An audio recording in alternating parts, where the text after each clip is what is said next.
poor Master and it's going to miss the first 5 slides there, or 13 slides, but that's okay.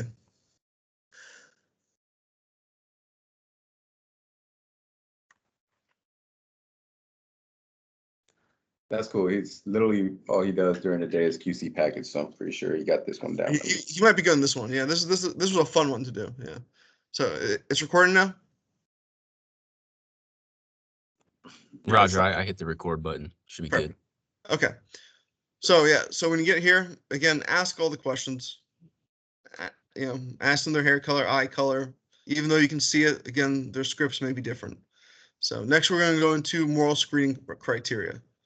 Again, hopefully you ask them the question during the interview, during the phone call, but ask them all the questions anyways.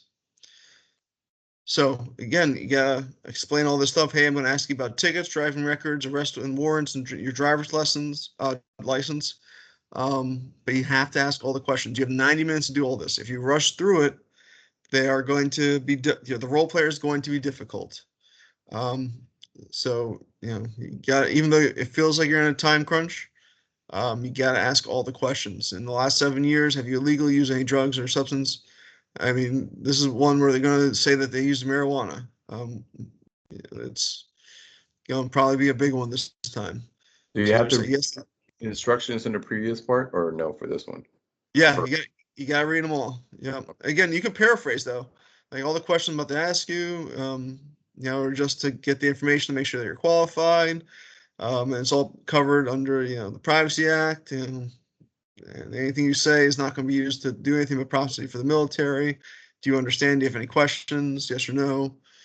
And they're going to say yes or no. And you say, great, let's go into page 1. And then in the last 7 years, have you illegally used any drugs or controlled substance? This includes injecting, storing, inhaling, experimenting with any or otherwise consuming any drugs or controlled substance, to include marijuana, hashish, any of that great stuff. Yes or no? And they're going to go, well, this one time I tried heroin. Like, oh, that's a big deal. All right, let's mark yes. And then mark yes and keep moving on. Again, everyone's going to probably say marijuana because that's like the big thing now, right? It's legal pretty much everywhere, so everyone's going to say yes. Or maybe they won't, you'll have no for everyone. But again, I'm going to show what the scripts look like, and so you'll know what they're going to say yes to and no to. So you just have to ask everything. You'd be surprised at some of the stuff that they'll say yes to, but you have to ask all these questions, otherwise they're looking for you to miss on something. So just ask each one of the questions. If you can also ask the role player, hey, read through these questions and let me know if any of these are yes. If you do that, though, they will take their time to read through all the questions, and you'll be sitting there for 5 minutes in silence while they just take their time. And you'll have no idea what they're doing. So I'm a fast talker. I'm from New York. I just read through the questions, and I say, tell me if any of these are a yes question. In the last 7 years, have you ever, in the last 7 years, have you ever sold? Any of these questions, yes? And they'll say no. Perfect. Moving on. Moral screen criteria is complete. 5'5", 165 pounds, brown hair, blue eyes. Boom. Moving on. All right. Next, we're going to the pre-screen information. No, that was pre-screen information. 680, 380. So again, ask them all these questions because you don't know what's in their role-playing sheet. So date of birth, where were they born? You can look at their birth certificate for that. I mean, anything, you have that information, you can look it up. If it's faster for you, put it in there. Were they ever married? You have, you may have a date and time already set up for their test physical, whatever their next action is, but make sure you set them up for a test and physical, or test or physical, or whatever the next action is. Otherwise, you will not be able to open up the rest of the record. If you just set them for the next action, going to their house or something like that, it will not upgrade the record to applicant status, and you will not be able to build the rest of the record. Any questions about that? No. Okay. All right, when you upgrade the record to the applicant, you got to put in the foreign languages. And do you have a current medical provider? They'll say no, whatever to that. You're going to hit mark it as complete, and the 680 screen is going to be complete. And then you'll have to fill out these sections. Now, up here, not all these sections have to be filled out. But if you don't know or you can't remember which sections need to be filled out, which sections don't need to be filled out, there's nothing saying that you don't have to fill out all the sections. If you know that hometown shipper checklist doesn't need filled out, don't go in there. It's just eating up time. But if you're getting nervous, there's nothing saying that you have to, you go in there and hit mark as complete if it'll let you. I don't think it'll let you mark it as complete, but it's not part of the graded rubric. You're not going to lose a point for going into extra screens. It's just going to eat up your time. So if there's something in there that you're just confused about, and you're like, no, do I need to go on a hometown shipper checklist to mark as complete? I don't know, but if you don't start it, you'll still be able to validate without having started it. So don't stress out about leaving some things not started, which hopefully you guys again know as station commanders. All right, next screen you're going to go into is the East, or the test score screen. Everyone's going to have an East, ACT, or SAT score to put in. So put something in there, either from the appointment initial, or you can say that they did the East there while you're sitting with them. You should have some guidance on what to put in for there. You could ask them, say, hey, do you remember what you got on the East score when we sat down to the initial appointment? That's also in their script that they have. Again, they have that script. It has a lot of answers in it, and you can ask them that. So instead of going through every single section, because I don't think that's necessary for the next couple parts, there are a lot of slides still left to go over, but I have a lot of just kind of the most common things I see that are missed when you're building the packet, and especially for the Master Recruiter Badge. And I'm just going to kind of hit on the highlights based off of what's on the rubric and stuff that I see and remember seeing. So there's still a lot of stuff, but it's not going to be everything. So if there's stuff you guys specifically have questions on based off the rubric, don't be afraid to ask. But I am going to skip around a little bit, and we're not going to go straight down the rubric here. So foreign language, ask them if they have any foreign languages, and then just, if they say none, great, mark as complete. Remarks, they shouldn't have any remarks at this point. You can put down that all the applicants' information is true and accurate, that they're not a registered sex offender, or the applicant claims that they're not a registered sex offender. That could be within accordance with the USREC message, and you can mark as complete. But at this stage, there are really no remarks required to put into a go status, so you can mark that as complete. This is one that is usually not filled out correctly that I see as a guidance counselor, at least. Source documents use a verified name. I always see birth certificate since it's like the default one. You can't use birth certificate to verify name, right? That's not something that we use to verify the name. You use social security card to verify name, so that should be in there since you have it. So just make sure this is filled out correctly. You can put date received in here too. You can make them both today because you request them and receive them the same day. So make sure that's all filled out correctly.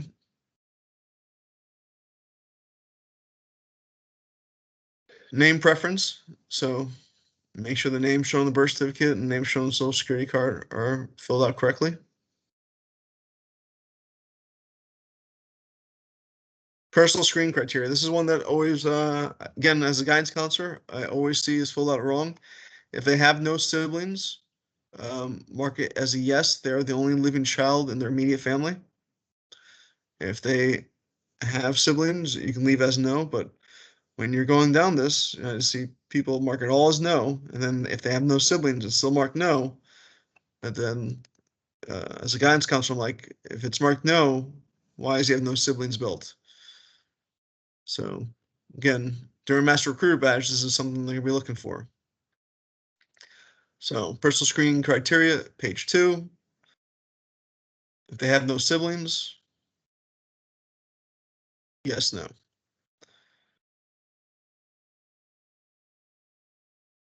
When it comes to the name preference, do we always, are we always have to do that? Because I don't know, the maps that I'm here doesn't have us do it if the names are the same.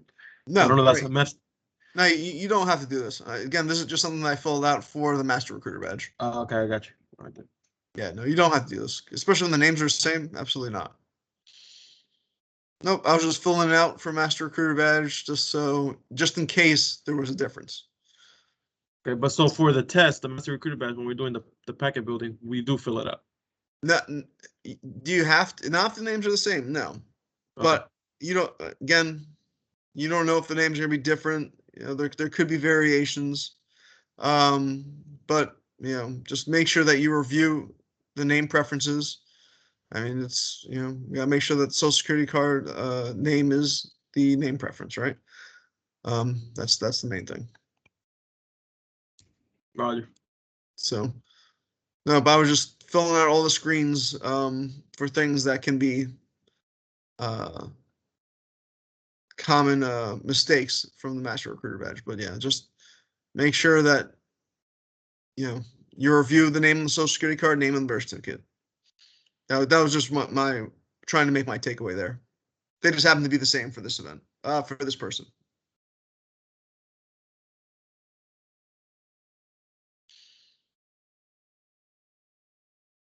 So we know that drug use, you know, there's 2 screens for that if you use marijuana. You know, page 2 moral screening criteria, page 10 of physical screening criteria. You know, make sure those are both filled out. And then the additional screens at the bottom filled out completely. You know, don't forget to do them both. I know that was a big one last year that they were looking for.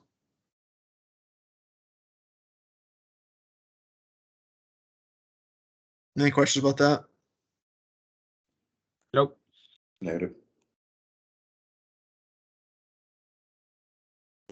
Tattoos, body piercings. You know, ask them if they have any tattoos. Again, for physical screening criteria, you have to ask every question. All right. What I did was I would say all the questions. Said, tell me if any of these are yes answers. Have you ever had or have you been advised to have any operation or surgery? Have you ever been rejected from military service for any reason? Have you ever been discharged from military service for any reason? Have you ever been refused employment or been unable to hold a job or stay in school because of the following?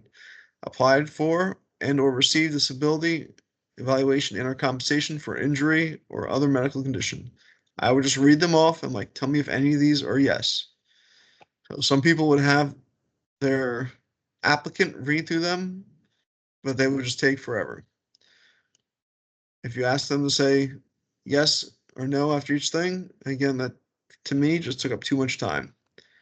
So that's the way I did it, but you do have to read every question. So just get used to asking every question, because a lot of times we just click no for everything, right? Or we print off the 2007 and have them read it, or however you do it, wherever way, you know, we kind of shortcut it to kind of get the questions asked. But you got to make sure you're reading all the questions, because the grader is looking for you to ask all 12 pages of questions on the physical screening criteria.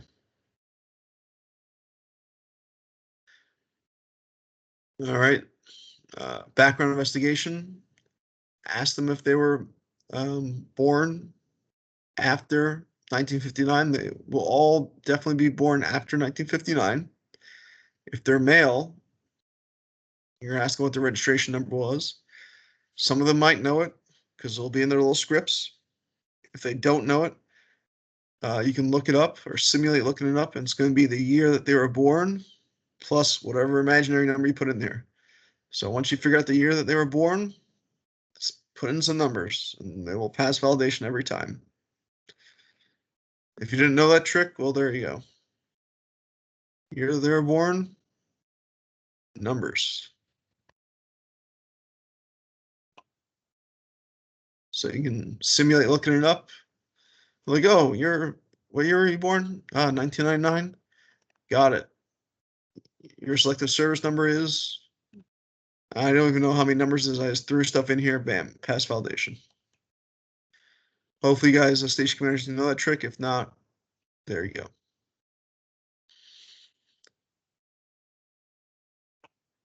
Any questions about that? Negative. Negative. All right, don't tell them I told you that. Oh, here's another one that people get hung up on. They forget to put in mother's alias or mother's maiden name. So mother's name is Minnie Mouse. Same dress. Has this person ever used any other name? Yes, she has. Minnie Mouse's maiden name was Minnie Duck. She used it until she got married in 2009. So you gotta put that in there because that's, again, something that they're looking for. So you gotta put it in there. If you don't put it in there, that's gonna be a no-go.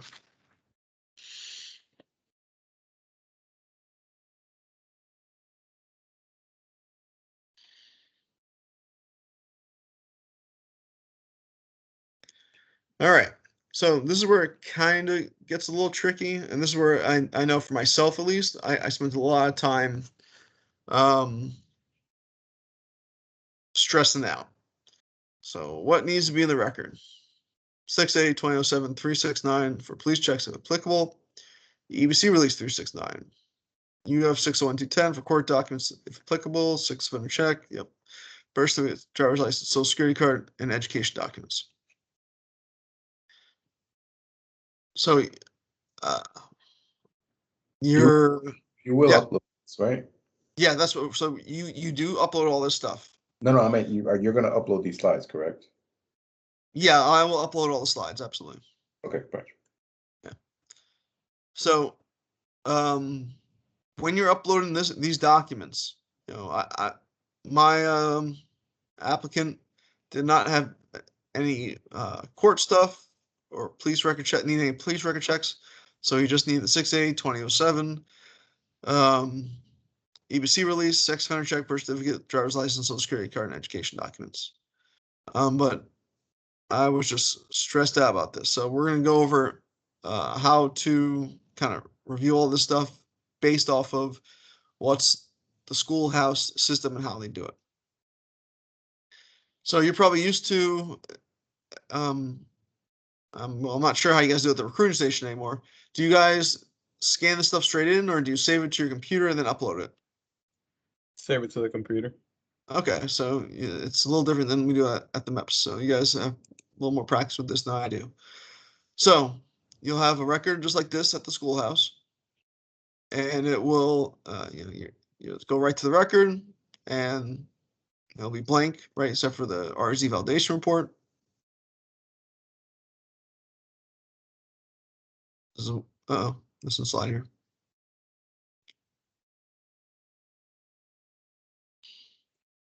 Okay, and then you'll go back to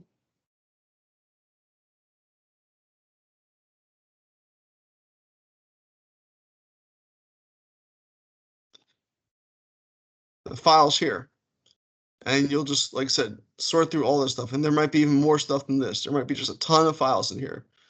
Like you'll see various 369s, all types of extra stuff in here, and you'll need to sort through all the stuff. And for some reason, when there was like 100 documents in here, it just got super confusing because they're all just random PDFs that you need to sort through to figure out what you're looking for.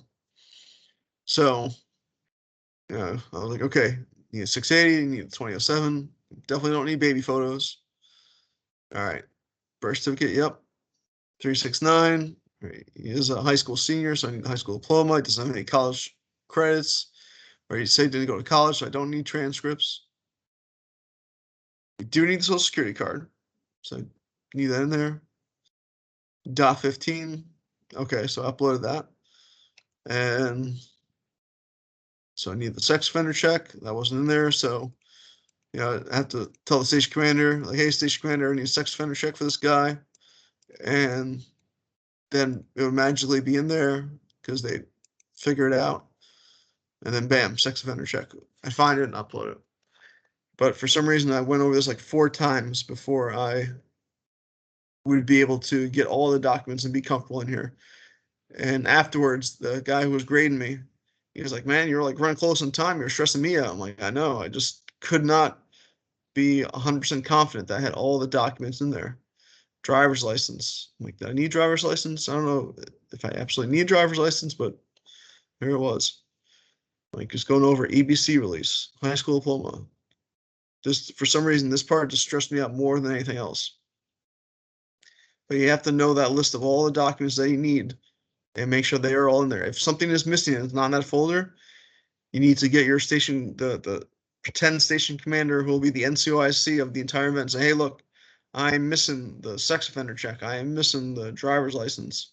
Can you scan that in for me? And he'll say, yep, got it, no problem. And they might be tracking it on their grading sheet, or they could be just waiting for you to say, hey, look, that this is missing. And then you point it out, and they will just give you credit for it being missing or whatever. Does that make sense? It does. But question, so it says that on the rubric says, 369 police records check if applicable. So are we working with, possible law violations like that? I mean, So I so you could. And like I said, that if you end up having someone that needs police record checks, then like I said, you'll have to simulate getting the police record checks saying, hey, station commander, I need to get these police record checks before we continue processing. And they'll be like, okay, got it. And he'll tell you what to do next, either continue processing, schedule for the ASVAB test, because they're not going to give you something that you can't continue processing. We'll just leave it at that, right? They're not going to say, hey, look, this guy is not qualified to enlist. But you can't, but the station commander will be like, all right, great, I will run these police record checks. I will get you the court documents. But you have to let them know that you are looking for these documents to get uploaded. Does that make sense? It does. But it would be unlikely that they give you someone that is like a murderer in 16 states, that you would need a ton of documents. It would be something like a traffic violation in the one city that he ever lived in. Okay. So you would just need to say, hey, look, I'm looking for a police record check in the city, county, state. And they'll be like, all right, you got it. Good to go. And again, that would just be one go, no go, 6 Charlie, possibly 2, 6 Echo as well. So as long as you hit the majority of it, it's not going to be detrimental to you being a go, no go for this event. And it's not going to be the critical error that will stop you from being able to put your record into a go, which will stop you from being able to process the record. Does that make sense? It does.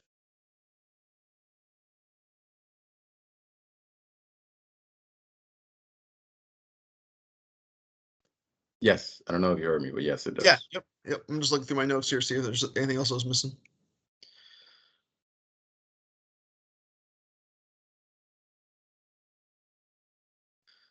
So next step will be, so you will not perform the e-validation for this. All right. They will say, do not do that. You will stop there once everything is completed. That will be their final check to see if you were able to complete all the steps correctly. It's not super hard to be able to get the record to pass e-validation the first time, right? There's only a few things that will stop it from being able to process. If you're able to get all of these screens to mark as complete, right? Only time this would not be able to go into a go status is if these would not mark as complete to go forward. Zip codes not matching states.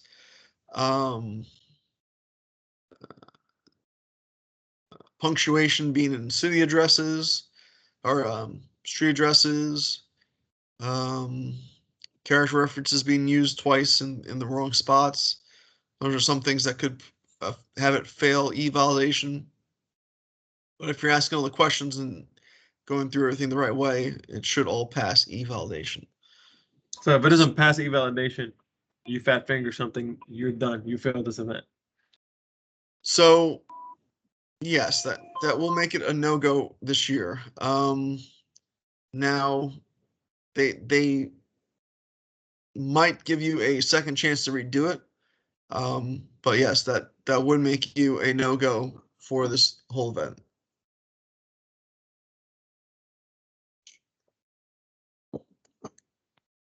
So again, if you wanted to pass e-validation, as long as all these screens Okay, stay complete. I'm Yeah. sorry. So okay, so once you do the whole thing, right, you build the whole packet and then you perform SF86 evalidation. If it comes back, okay, so if you skip the process, then it's a no-go. But if you hit it and you got an error, go back, fix it, is no big deal, or what? No, you're not allowed to perform e-validation. They won't let you. So once you complete everything, you say it's good to go. Go back through everything, make sure all the screens are complete, and then you're done. You put your hands up. It's like Next Top Chef. You put your hands up. You say you're done. You do not touch this. It's yeah. It's the only thing that worries about this is it's always the dates on like the employment or residences. That's normally the dates that'll get you tripped. So that's definitely got to pay attention to detail of that. Absolutely. Yep. Again, you have 90 minutes. And that's probably one of the reasons they give you the extra 30 minutes, because last year it was only 60 minutes. So they gave you back those 30 minutes, probably just to review it and to re-QC it. But yeah, I have to check with Sarteni to see if they would give you a second chance, because they were talking about giving you a second chance to go through it if they do give you a no-go for that. But yeah, he did tell me that you will be no-go if you cannot pass e-validation. You will be no-go for the whole event. And that will be something you guys can ask when you get there, too. Hey, what happens if you are no-go for that? And they will discuss it with you.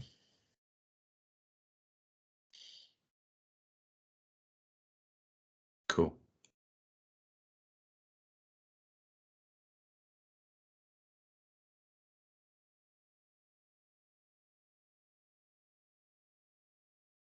So they will also, a lot of the people that you're dealing with, they're not going to be having like 15 residences either. So this is the next slide. This is what their packet's going to look like. Okay, this is their scripts. Mickey, Bruce, Mouse. Right. This is behind the scenes type stuff. When you're sitting down talking with your applicants, this is everything that they're going to be looking over. So they get this beforehand. Either speaking foreign languages, non-beneficiaries, non-person applicant information. They're going to say use a social security card to verify social security information, name, mail, eye color, current address, driver's license, marital status, moral screen, residences, employment. So only had one job. A lot of them will only have one job. And then if you look through personal screening criteria, page 1, no. Page 2, no. Physical screening criteria, no tattoos, no tobacco use. Everything else is going to be no. So this is how in detail that goes into page 1, no. Page 2, no. Page 3. So they have listed the references. family, and their character references too. How long they've known them, 6 years ago to present, 10 years ago to present. So if you're asked the questions, they should be, the dates and everything should line up. But, there is always a chance for it to kind of overlap, yeah.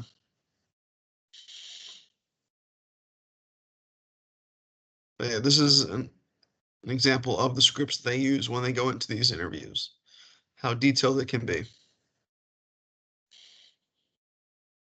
Cool. Yeah. And we obviously they have this. We don't get to see this. They just Right. yes. Yeah, you don't get to see this. I mean, they might be holding it in their hand and you might, get a glimpse of it, because they're not going to have this all memorized. So that, unless you're like the fifth person going in there with the same person, but they're not going to have all these character references memorized, so they'll have this in their hand. And they might glance down. I mean, when all the answers are no for the most part, they're going to know that if anything is a yes. But like this one had no tattoos, no tobacco use. This is going to be a pretty painless one.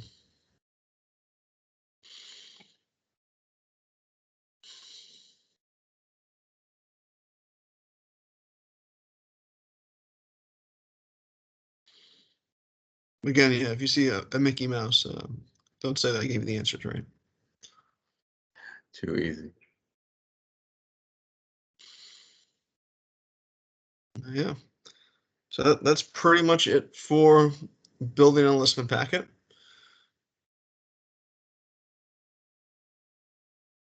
You guys have any questions about this? No, it seems pretty. I don't know. We had to read that all the instructions. I'm glad we had this class. Yeah, we're talking about all the instructions. Oh yeah, yeah. You have to read it all. You're right. Yeah, that's what ends up tripping up a lot of people because they want to say skip through it all, and the applicant's like, well, I'm not signing anything before you read through all that.